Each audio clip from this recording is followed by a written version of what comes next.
تہجد کی نماز، جس کو صلاۃ اللیل بھی کہتے ہیں، رات کی نماز، یہ بڑی عظیم نعمت ہے۔ کہنے کو تو یہ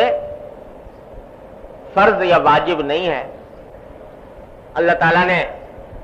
اپنے بندوں پر رحمت اور شفقت کرتے ہوئے اس کو فرض قرار نہیں دیا کہ ہر آدمی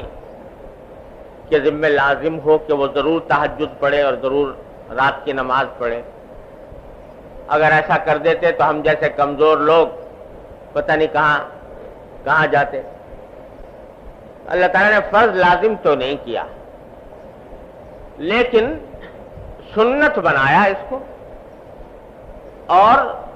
سنت بھی ایسی ہے کہ اس کے ذریعے جو باطن کے مدارج طے ہوتے ہیں اور اس کے ذریعے جو انسان کی روحانی ترقی ہوتی ہے وہ کسی اور عمل میں شاید نہیں۔ اللہ تعالیٰ نے رات کی تاریکی میں نماز پڑھنے اور اللہ تعالیٰ کے ساتھ رابطہ جوڑنے میں جو تاثیر رکھی ہے وہ عجیب و غریب ہے، اور کوئی دوسرا عمل اس کی ہمسری نہیں کرتا۔ ان ناشئۃ اللیل ہی اشد وطئا واقوم قیلا۔ رات کا وقت ہوتا ہے، دن کے وقت میں انسان اپنے دنیا کے کام دھندوں میں لگا ہوا ہے، دل کہیں ہے، دماغ کہیں ہے،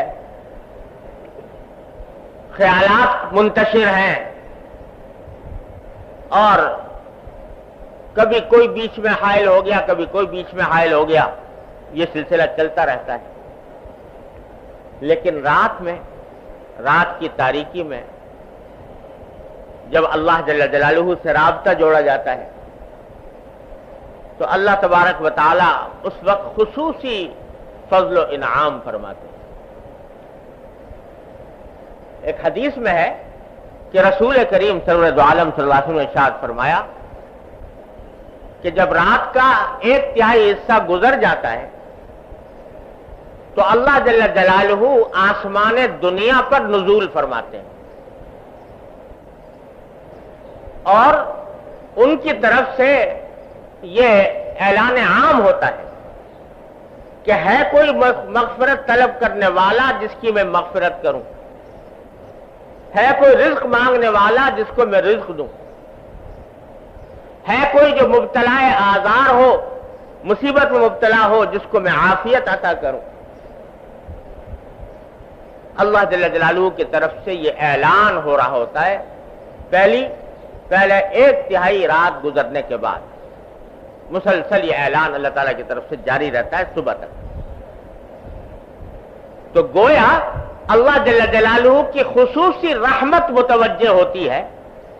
ان اوقات میں اپنے بندوں کی طرف، اور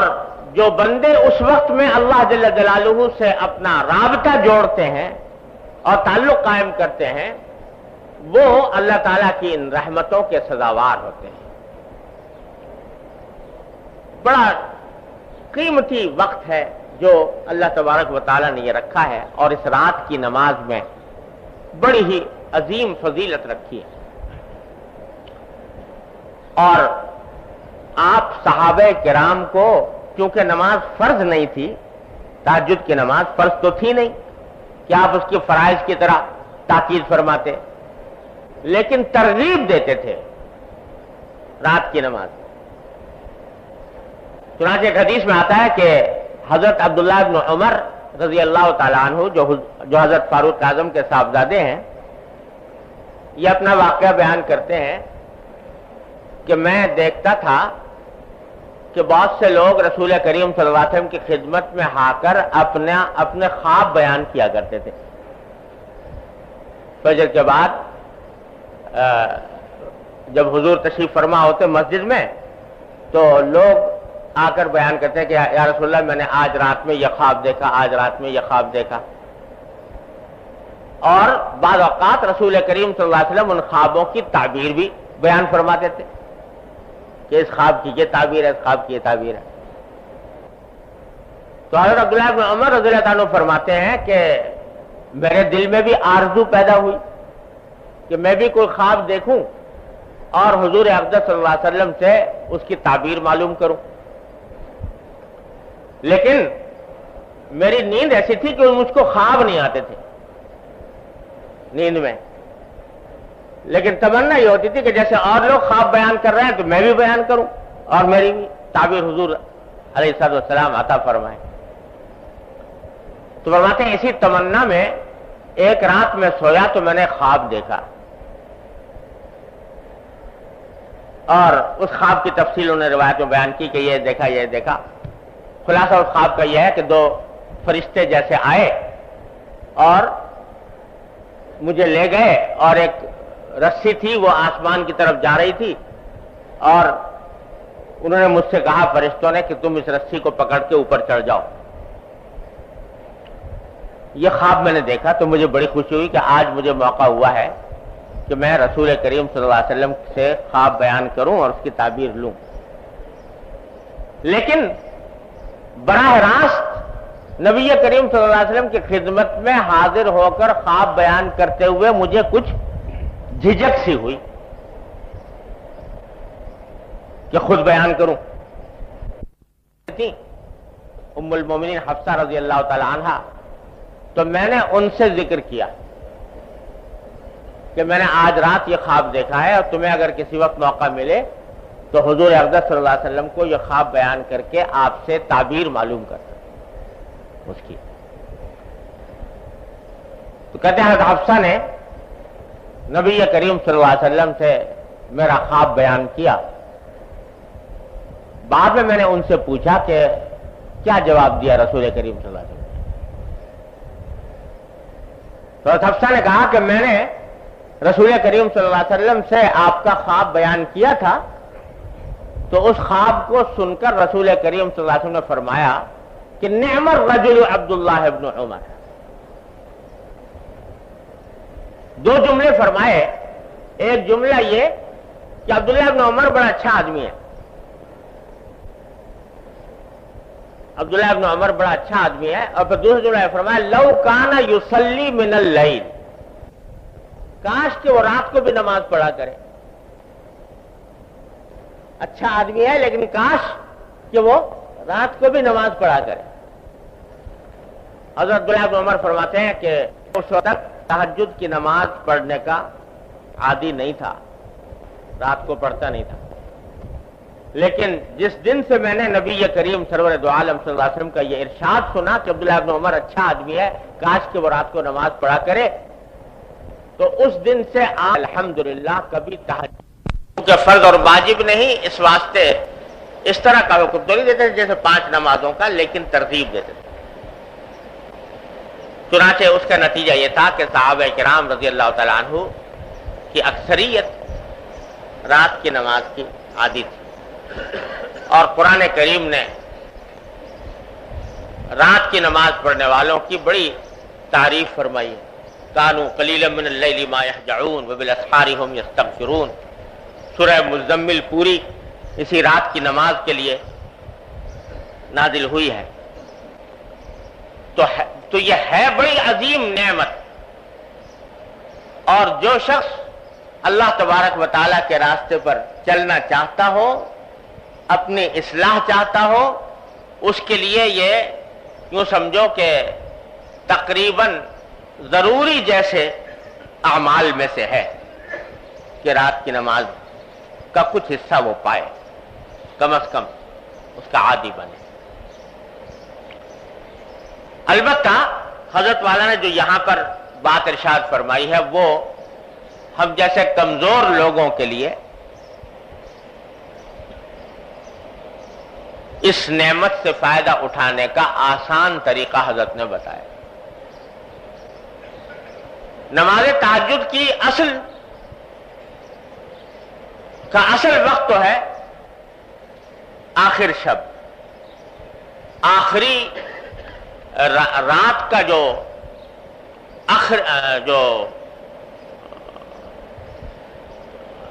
رات کا جو آخری حصہ ہے وہ افضل وقت ہے تہجد کا، بلکہ فقہائے کرام نے یہ فرمایا ہے کہ اگر رات کو 3 حصوں میں تقسیم کیا جائے تو دوسرا تہائی حصہ یہ افضل ترین وقت ہے کہ آدمی اس وقت میں تہجد پڑھے، پھر چاہے بعد میں سو جائے اور پھر فجر کے لیے اٹھے۔ اور اگر رات کو 2 حصوں میں تقسیم کیا جائے تو آخری حصہ جو ہے وہ زیادہ افضل ہے تہجد کے لیے۔ تو اصل بات یہ ہے کہ آدمی کو چاہیے کہ اس کا اہتمام کرے کہ اللہ تبارک و تعالیٰ توفیق دے تو آخر شب میں بیدار ہو کر تہجد کی نماز ادا کرے۔ لیکن ایک حدیث ہے جو معجم طبرانی میں مروی ہے، اس میں رسول کریم صلی اللہ علیہ وسلم نے ارشاد فرمایا کہ لا بد من صلاۃ بلیل ولو حلب شاہ، کہ رات کے وقت میں کچھ نماز پڑھنا ضروری ہے۔ ضروری ہونے کا معنی یہ کہ اللہ تبارک و تعالیٰ کی رحمتوں کو متوجہ کرنے کے لیے اور اپنی اصلاح کی خاطر آدمی کو ضروری ناگزیر ہے کہ وہ رات کے اندر کچھ نماز پڑھے۔ اور فرمایا ولو حلب شاتن، چاہے وہ اتنی ہی دیر کیوں نہ ہو جتنی دیر میں ایک بکری کا دودھ دویا جاتا ہے۔ بکری کا دودھ اگر دوئیں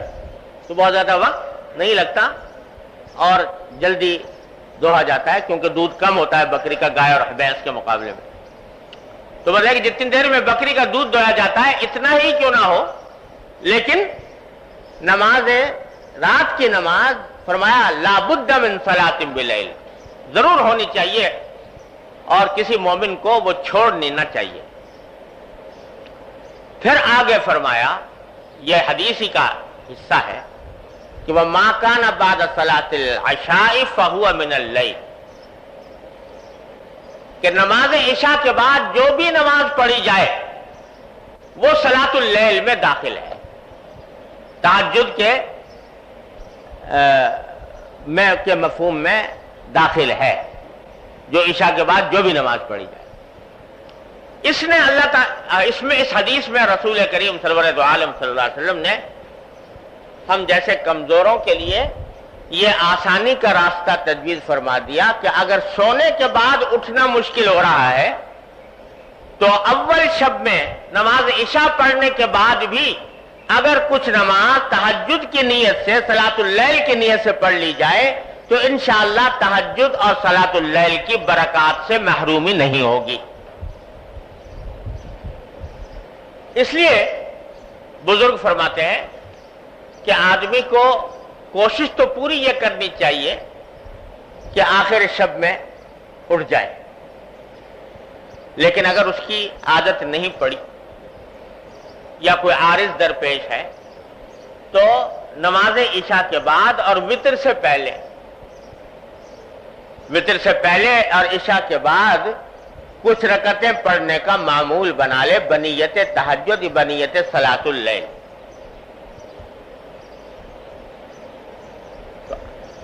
وہ تو روزانہ پابندی سے پڑھے، ساتھ ہی کوشش کرتے رہے کہ آخر شب میں بھی آنکھ کھل جائے، اور آخر شب میں آنکھ کھل جائے تو پھر اس وقت میں جتنی توفیق ہو اس وقت میں پڑھ لے، اور اگر فرض کرو آنکھ نہ کھلی تو کم از کم عشاء اور وتر کے درمیان جو نماز پڑھی ہے وہ صلاۃ اللیل تہجد کے حکم میں انشاءاللہ لکھی جائے گی اور تہجد اور صلاۃ اللیل کی برکات سے مکمل محرومی نہیں ہوگی۔ تو یہ کام تو بھائی ہر مومن کو کرنا ہی چاہیے کہ عشاء اور وتر کے درمیان کچھ رکعتیں پڑھ لے تہجد کی نیت سے، 4 پڑھ لے، 6 پڑھ لے، 8 پڑھ لے، جتنی توفیق ہو اتنی پڑھ لے، اور پھر کوشش ساتھ میں یہ بھی رہے، لیکن اس کا مطلب یہ نہیں ہے کہ اس پر اکتفا کر کے بیٹھ جائے، بلکہ اپنی یہ کوشش جاری رکھے کہ آخر شب میں بھی میں اٹھوں، اور جب اٹھ جائے تو اس وقت کی نماز بھی ادا کر لے۔ اور جیسا میں نے عرض کیا کہ یوں تو نماز تہجد کے لیے کوئی خاص تعداد اس طرح کی مقرر نہیں ہے کہ بھئی اتنی ہی پڑھنی ہے ضرور، جتنے بھی موقع مل جائے، 2 پڑھ لے، 4 پڑھ لے، 6 پڑھ لے، 8 پڑھ لے، 10 پڑھ لے، 12 پڑھ لے، سب جائز ہے۔ اور اس میں سے کچھ اول شب میں پڑھ لے، کچھ آخر شب میں پڑھ لے، یہ بھی جائز ہے۔ اور البتہ وتر کا حکم یہ ہے کہ اگر آخر شب میں اٹھنے کا پکا یقین ہو تب تو وتر آخر شب میں پڑھنے چاہیے، اور اگر پکا یقین نہیں ہے، پتہ نہیں کہ میری آنکھ کھلے گی کہ نہیں کھلے گی، تو پھر وہ وتر اول رات ہی میں پڑھ لینے چاہیے۔ پھر اگر فرض کرو آنکھ کھل گئی تو دوبارہ وتر دہرانے کی ضرورت نہیں، صرف تہجد کی نماز پڑھ لے، یہ بھی کافی۔ لیکن اس طرح عادت ڈالنے کی ضرورت ہے۔ اور یہ جو میں نے عرض کیا کہ آخر شب میں اٹھنے کی کوشش کرے، اس کے لیے حضرت والا نے ایک اور، ہمارے حضرت والا حضرت قیوم الامت قدس اللہ تعالیٰ سرہ کا عجیب یہ مزاج تھا کہ کمزور سے کمزور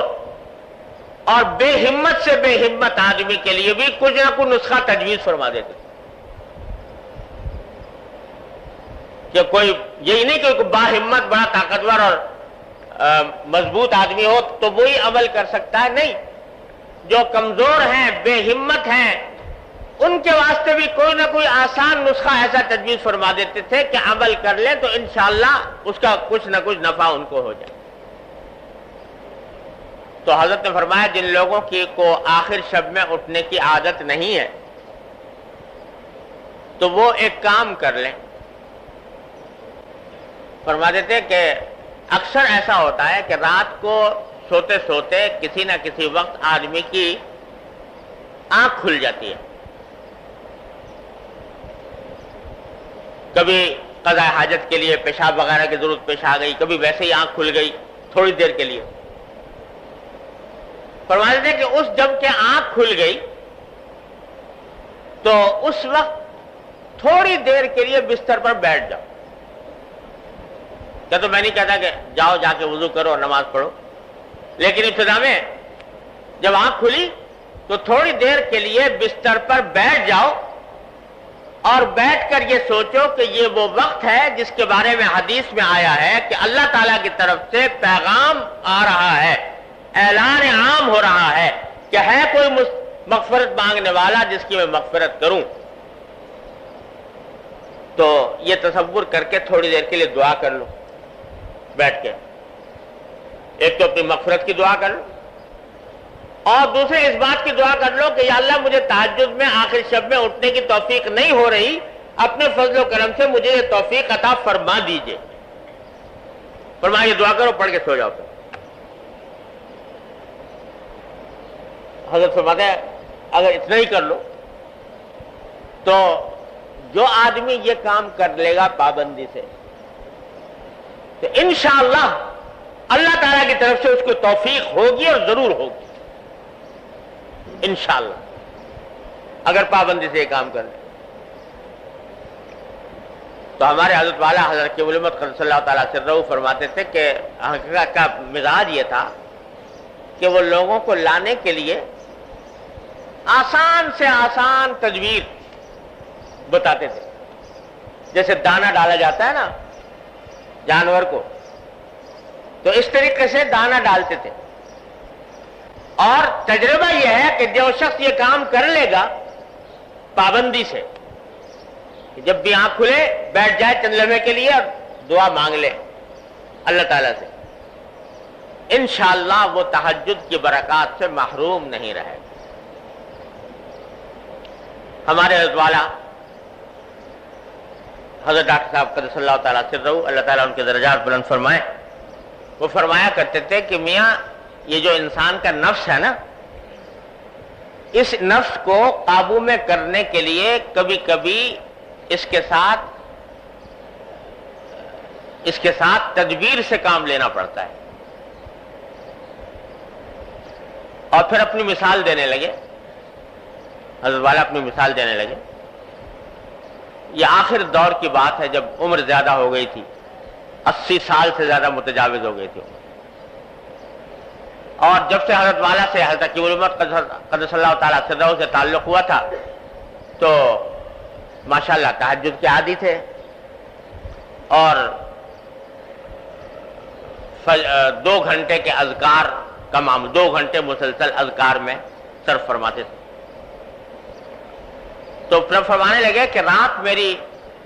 جب تہجد کے وقت میں بیدار ہوا تو طبیعت میں بڑی کشمکشاہٹ تھی، سستی، طبیعت تھکی ہوئی تھی اور اٹھنے کو دل نہیں چاہ رہا تھا. یہ میں بات کر رہا ہوں اس وقت جبکہ 80 سال سے عمر متجاوز ہو چکی تھی، جوانی کی بات نہیں ہو رہی ہے، بڑھاپے میں بھی 80 سال سے زیادہ عمر. تو فرمانے لگے کہ طبیعت میں کشمکشاہٹ پیدا ہوئی اور دل نے یہ کہا کہ بھئی تمہاری طبیعت خراب چل رہی ہے، کمزور ہو، تھکے ہوئے ہو، نیند بھی ضروری ہے صحت کے لیے، اگر نیند پوری نہ ہوئی تو بیماری ہونے کا اندیشہ ہے. تو ایسے میں تہجد کوئی فرض واجب تو ہے نہیں، لہذا اگر ایسے حالت میں چھوٹ جائے تو کیا مذائقہ. یہ طبیعت میں خیال وارد ہوا. تو جب یہ خیال آیا تو میں نے یہ کہا کہ ٹھیک ہے، واقعتاً تہجد کوئی فرض واجب نہیں ہے اور کوئی ضروری نہیں کہ آدمی اس حالت میں بھی جبکہ کمزور ہے، بوڑھا ہے، ضرور کرے. لیکن میں نے کہا کہ دیکھو یہ رات کا وقت ہے جس میں اللہ تعالیٰ کا منادی آواز لگا رہا ہے کہ ہے کوئی مغفرت کرنے والا جس کی مغفرت کروں، ہے کوئی رزق مانگنے والا جس کو رزق دوں. تو اس رات میں اللہ تعالیٰ کی طرف سے منادی ہو رہی ہے تو یہ اچھا نہیں لگتا کہ بستر پر پڑا رہوں. چلو ایسا کرو، نماز نہ پڑھو، اٹھ کے بیٹھ جاؤ اور بیٹھ کے تھوڑی سی دعا کرو. تو کہتے ہیں یہ خیال لا کر میں بیٹھ گیا، میں نے بٹھا لیا اپنے آپ، یہ خیال لا کر دعا کرنی شروع کر دی. جب دعا کرنی شروع کی تو پھر میں نے کہا کہ بھائی یہاں تک تو آ گئے، دعا کرنی شروع کر دی، تو یہ دعا بغیر وضو کے کر رہے ہو تو ذرا سا آگے بڑھ کے وضو کر لو. تو وضو کر کے اگر دعا کرو گے تو اس میں زیادہ برکت ہوگی. نہ پڑھنا نماز، لیکن وضو کر کے دعا کر لو. یہ دل کو سمجھایا اور جا کر میں نے وضو کر لیا، وضو کر کے دعا کرنے بیٹھ. تو پھر بعد میں دل کو کہا کہ یہ یہاں بستر میں بیٹھ کے کر رہے ہو، مصلی میں بیٹھ کے کر لو یہ دعا. تو کہنے لگے میں مصلی پہ جا کے جب پہنچا تو بس اللہ اکبر کر کے نیت باندھ جلدی سے. تو فرمایا کہ انسان کو اپنے نفس کو اس طرح بہلانا پڑتا ہے تب جا کر وہ قابو آتا ہے. جس طرح وہ تمہیں چکر دیتا ہے اور وہ تمہیں بہکاتا ہے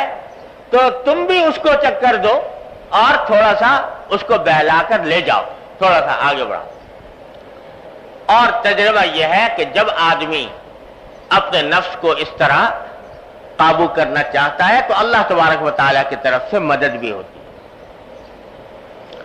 تو بھائی حضرت والا یہاں پر یہ فرما رہے ہیں کہ بھائی اگر فرض کرو آخر شب میں اٹھنے کی توفیق نہیں ہو رہی تو اتنا کر لو کہ اول شب میں ہی عشاء کے بعد کچھ نماز بطور تہجد پڑھ لیا کرو اور اس میں یہ نیت رکھو کہ انشاءاللہ آخر شب میں بھی اٹھیں گے. تو حضرت فرماتے ہیں کہ طبرانی کی روایت میں اس کی صاف تصریح ہے کہ اگر کسی کو افضل طریقے کی ہمت نہ ہو تو چھوڑ دینے سے اس جائز پر عمل کر لینا بہتر ہے. اسی طرح بیداری کا اگر یقین نہ ہو تو بعد عشاء سب معمولات کو ادا کر لینا بہتر ہے. یہ کام تو بھائی ہر مسلمان کو اس سے محروم نہ رہنا چاہیے. جب اللہ تعالیٰ نے اتنی آسانی پیدا فرما دی تو اس سے محروم نہ رہنا چاہیے. عشاء کے فرضوں اور سنتوں کے بعد اور وتر سے پہلے یہ چند رکعتیں تہجد کی نیت سے پڑھ لی جائیں. اور یہ چونکہ نفلیں ہیں اور نفلی عبادتوں میں اللہ تبارک و تعالیٰ نے بڑی وسعت رکھی ہے، توسع رکھا ہے. اس میں بہتر یہ ہوتا ہے کہ ذرا طویل قرات ہو، طویل رکوع ہو، طویل سجدے ہوں، اور رکوع اور سجدے کے اندر جو معصور دعائیں ہیں وہ بھی پڑھنی، مسنون دعائیں جو رسول کریم صلی اللہ علیہ وسلم ثابت ہے، قرآن کریم کی دعائیں یا نبی کریم صلی اللہ علیہ وسلم سے جو دعائیں مسنون طور پر ثابت ہے، مناجات مقبول وغیرہ میں جو لکھی ہوئی ہے، وہ سجدے کی حالت میں، رکوع کی حالت میں مانگتے رہنا، یہ بھی نبی کریم صلی اللہ علیہ وسلم کی سنت ہے. حضرت عائشہ رضی اللہ تعالیٰ عنہ بیان فرماتی ہیں کہ ایک مرتبہ رات کو میری آنکھ کھلی تو میں نے نبی کریم سرور عالم صلی اللہ علیہ وسلم کو اپنے بستر پر نہ پایا. تو میں چراغ ہوتے نہیں تھے کمرے میں، تو میں نے ہاتھ سے ٹٹولنا شروع کیا کہ حضور کہاں تشریف لے گئے ہیں. ٹٹولتے ٹٹولتے میرا ہاتھ جو ہے نبی کریم صلی اللہ علیہ وسلم کے مبارک انگوٹھے، پاؤں کے انگوٹھوں پر پڑا، اور وہ انگوٹھے کھڑے ہوئے تھے، یعنی سجدے کی حالت میں تھے. آپ تہجد پڑھ رہے تھے، سجدے کی حالت میں تھے. پھر میں نے جب قریب پہنچی تو میں نے سنا کہ رسول کریم صلی اللہ علیہ وسلم سجدے کی حالت میں ہیں اور یہ فرما رہے ہیں کہ اللہم انی اعوذ برضاک من سخطک وبمعافاتک من عقوبتک واعوذ بک منک لا احصی ثناء علیک انت کما اثنیت علی نفسک. یہ دعا مانگ رہے ہیں سجدے میں کہ اللہم انی اعوذ برضاک من سخطک، یا اللہ میں آپ کی ناراضگی سے آپ کی رضامندی کی پناہ مانگتا ہوں. اس بات سے پناہ مانگتا ہوں کہ آپ مجھ سے ناراض ہو جائیں. آپ کی رضا کی پناہ مانگتا ہوں آپ کی ناراضی سے، اور آپ کے عذاب سے پناہ مانگتا ہوں، آپ کے عذاب سے پناہ مانگتا ہوں آپ کی معافی کی، کہ آپ مجھے معاف کر دیں، کہ مجھے عذاب نہ دیں. تو یہ معصور دعائیں آپ پڑھ رہے تھے حالت سجدہ میں. اس لیے تمام نفل نمازوں میں بالعموم اور تہجد اور صلاۃ اللیل میں بالخصوص رکوع میں اور سجدے میں علاوہ جو اس کے اذکار ہیں، سبحان ربی العظیم، سبحان ربی الاعلی وغیرہ، اس کے علاوہ جو دوسرے دعائیں ہیں دوسری، وہ بھی پڑھی جا سکتی ہیں. اور جب آدمی ذرا اہتمام اور توجہ سے یہ دعائیں پڑھے تو صلاۃ اللیل کا لطف اور اس کے ذریعے اللہ تبارک و تعالیٰ کے ساتھ تعلق میں قوت ایسی پیدا ہوتی ہے کہ جو اور کسی عمل میں مشکل سے ہوتی ہے. رات کی نماز میں اللہ نے بڑا عجیب معاملہ رکھا ہے. حضرت شیخ عبد القادر جیلانی رحمۃ اللہ علیہ، اللہ تعالیٰ ان کے درجات بلند فرمائیں، یہ آپ سب جانتے ہیں بڑے درجے کے اولیاء اللہ میں سے ہیں. تو جب ان کی ولایت اور ان کی بزرگی کی شہرت ہوئی تو وہاں ایک ریاست تھی جس کا نام تھا نیمروز. نیمروز کی ایک ریاست تھی. اس کے بادشاہ نے حضرت شیخ عبد القادر جیلانی رحمۃ اللہ علیہ کی خدمت میں پیشکش کی کہ میں اپنی یہ ساری سلطنت آپ کو دینے کے لیے، آپ کی خدمت میں پیش کرنے کے لیے تیار ہوں. آپ یہ خدمت، یہ ساری سلطنت میری طرف سے ہدیے کے طور پر لے لیں.